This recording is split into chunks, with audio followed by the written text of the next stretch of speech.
Okay, Shana Tova, everyone. To the sages of the Talmud, almost no topic was off limits.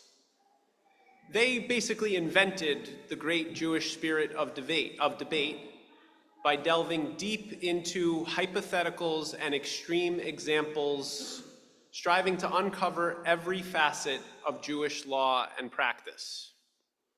In the minds of the sages, no question should be left unanswered, no opinion should go unchallenged. I say almost nothing was off limits, however, because there are a few instances where rabbis claim that a topic is just too outlandish. One such incident appears with regards to the custom of putting on tefillin, the boxes we wear on our arms and head. The sage Polemu raised a dilemma before Rabbi Yehuda Hanasi. In the case of one who has two heads, on which of them does he don his tefillin?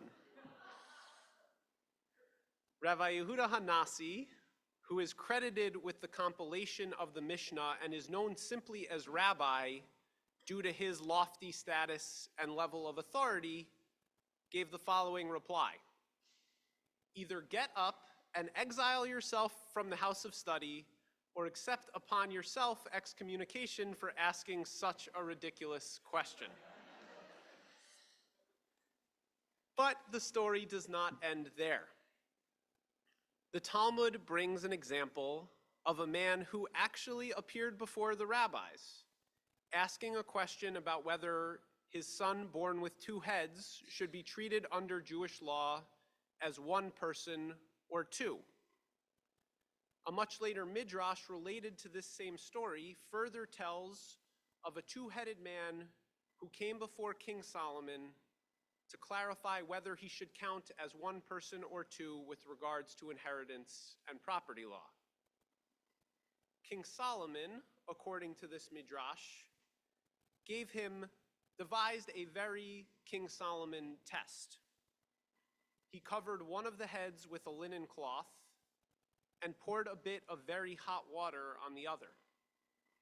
In response to the pain, both heads screamed out, proving to the wise king that the two-headed entity is indeed one person and not two.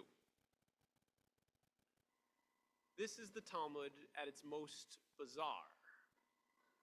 And I suspect that some of you are asking, why is the rabbi standing up here talking about two-headed individuals and tefillin on the first morning of Rosh Hashanah at the end of the most difficult year for the Jewish people in recent memory? I figured at least this way you would go home with something sticking in your heads, something new and interesting. But actually, and more seriously, this metaphor of a man with two heads was seized upon by the esteemed American scholar Rabbi Joseph Soloveitchik. In 1956, Rabbi Soloveitchik published a work called Kol Dodi Dofek, Hark My Beloved Knocks, a seminal work on post-Holocaust theology and the changing Jewish and Zionist landscape less than a decade after the founding of the modern state of Israel.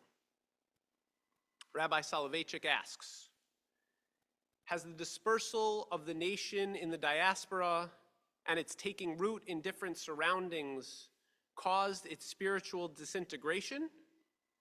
Or has the unity of the people not been lost despite the fact it has grown so many heads and speaks many languages with different customs and diverse ways of life?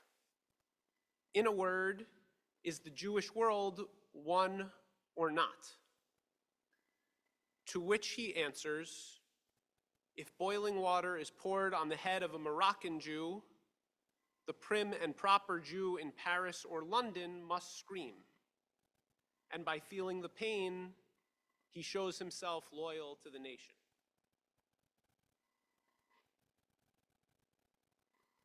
Revolves around pain and boiling water.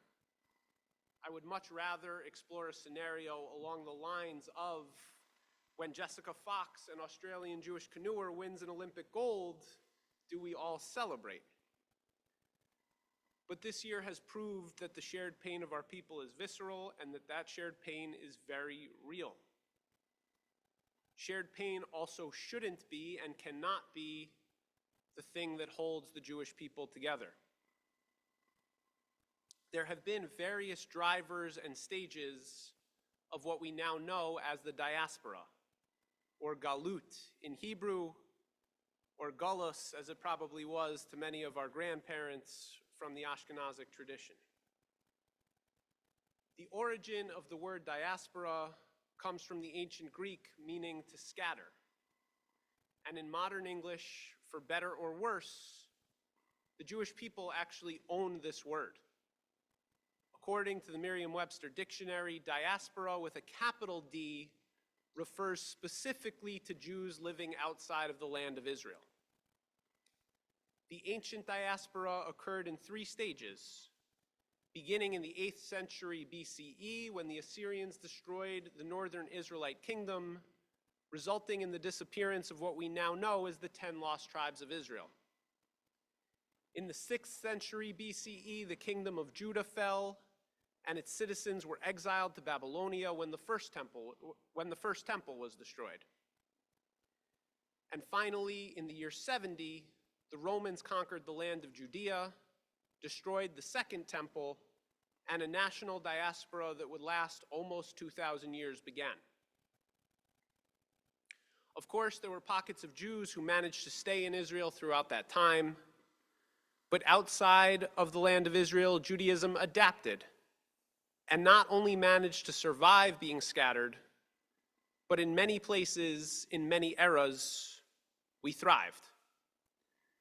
Diasporic Judaism fostered great innovations and created Jewish culture and religious practice as we know it.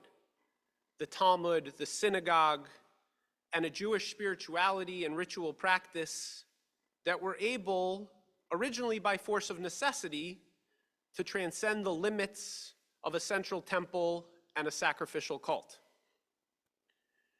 Jewish culture and community thrived across the Middle East and Europe, cultivating great sages and diverse customs, many of which reflected adaptations to both place and time.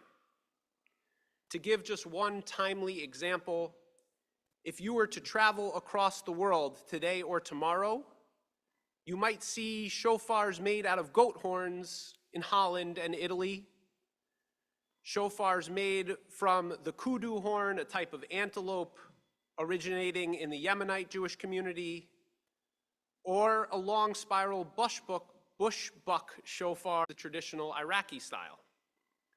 Local ecology has shaped Jewish tradition. Local history shapes it too. In many Sephardic communities, you might still observe a flat and straight shofar being blown, a preference that originated from the need to smuggle and conceal the shofar during the days of the Inquisition. In the 20th century, however, the fundamental nature of the diaspora changed. The Holocaust proved to an increasingly interconnected world Jewry that calamity on an unimaginable scale was possible.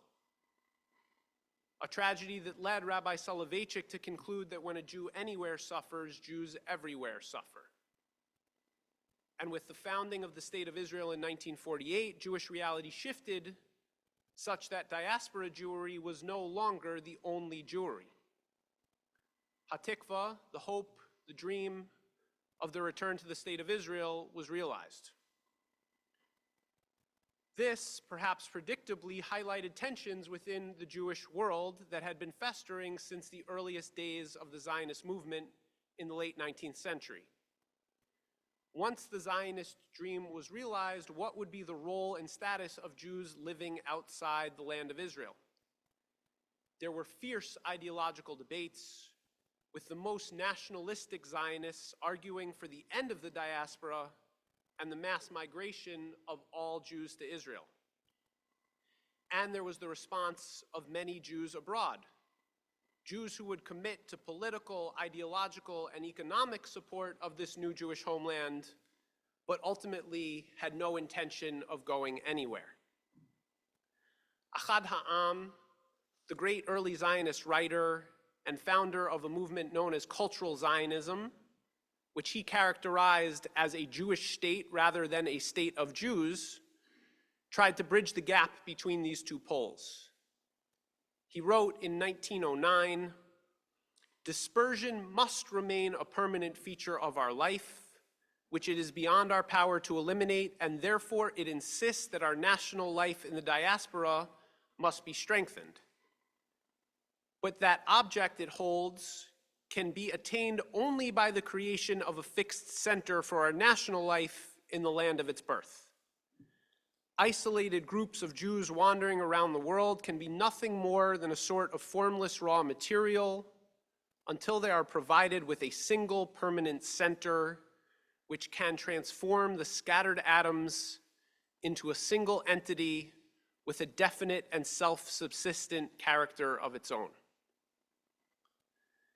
What Achad Ha'am is proposing, in other words, is a land of Israel that, along with its people, serves as the beating heart of the Jewish world and feeds off of the thriving growth of the diaspora.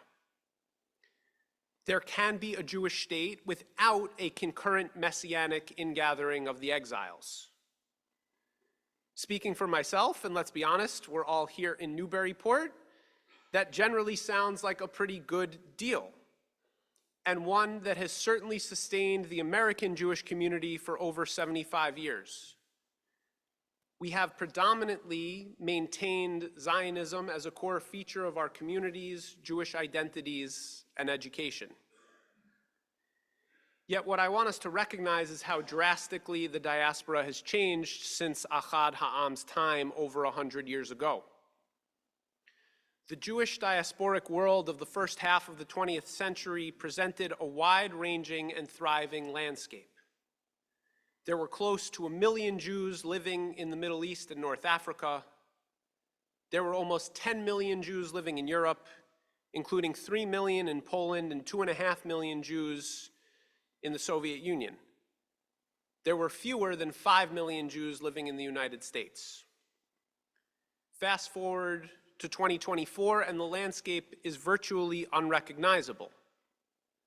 We are all too familiar with the tragic and violent decimation of Jewish populations across Europe.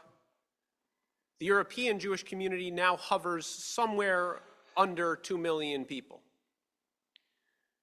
What receives far less attention is the complete and utter disappearance of long-standing Jewish populations across the Middle East and Northern Africa. On May 16, 1948, 2 days after the founding of the State of Israel, the New York Times ran an article headlined, "Jews in Grave Danger in All Muslim Lands, 900,000 in Africa and Asia face wrath of their foes."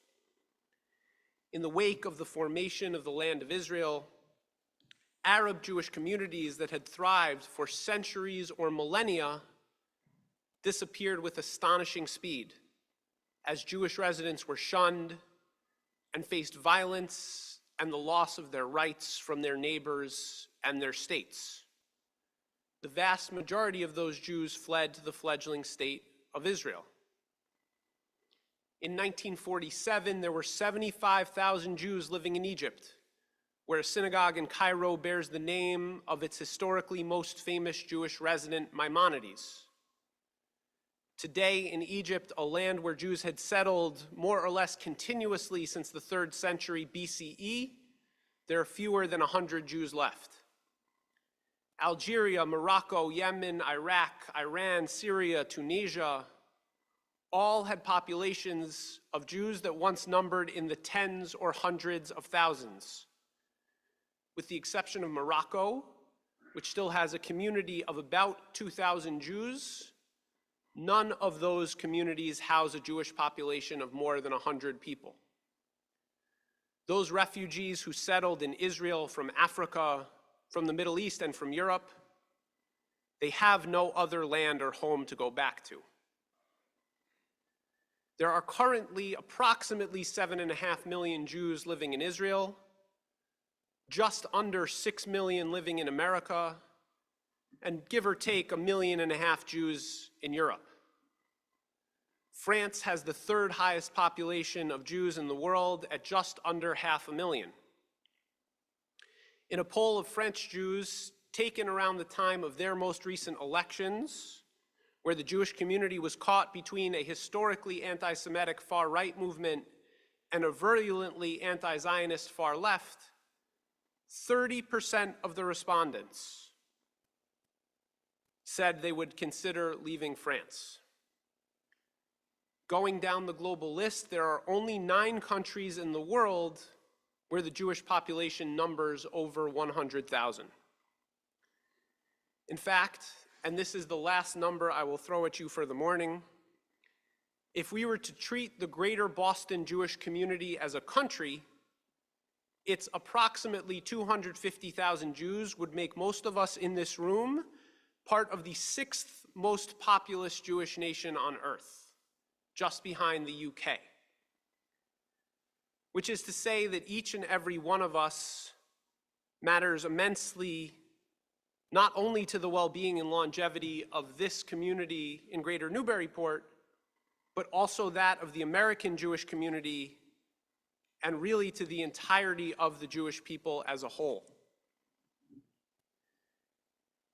In this context, we need to consider that the diaspora with a capital D as we know it may be largely a thing of the past. Not to discount any of the smaller scattered populations around the world, but the Jewish people are largely, in this moment, part of a two-headed entity, where the well-being of the American Jewish community and the Israeli Jewish community together inseparably bear the fate of the Jewish people in the 21st century and beyond. That means it is up to us to advocate for an American politics that sees us and respects us, for the ways in which we are proudly different in our heritage, customs, and traditions as Jews, and the ways in which we are 100% American like any of our neighbors of any other religion. It also underscores that we cannot stand alone. With only 16 million Jews worldwide, 0.2% of the human population, we need to actively cultivate outside support and allyship, or risk getting swallowed up in a world of billions. For our own good and the good of the Jewish people, as American Jews, we are ultimately inseparable from our other head, the state of Israel and its people. We need to advocate for an Israeli society that reflects our values as a progressive Jewish community, religious pluralism within Jewish practice, and a society built on hope and progress for all the inhabitants of the land, not just the Jewish citizens. Hopefully a society that can work towards peace. And in the place where these two identities meet and are inevitably challenged, when we face that muddled gray area of anti-Zionism and anti-Semitism, we need to make it clear to the world that there are no other places where Jews belong or are welcome, no other ancestral homes to return to, that creating 7 million more refugees is not something that the world can bear, and ultimately, that we might not agree with Israeli policy or governance, but we must stand with Israel's right to exist, because however many heads we have, we cannot bear the consequences of losing a single part of our beating heart. Shana Tova.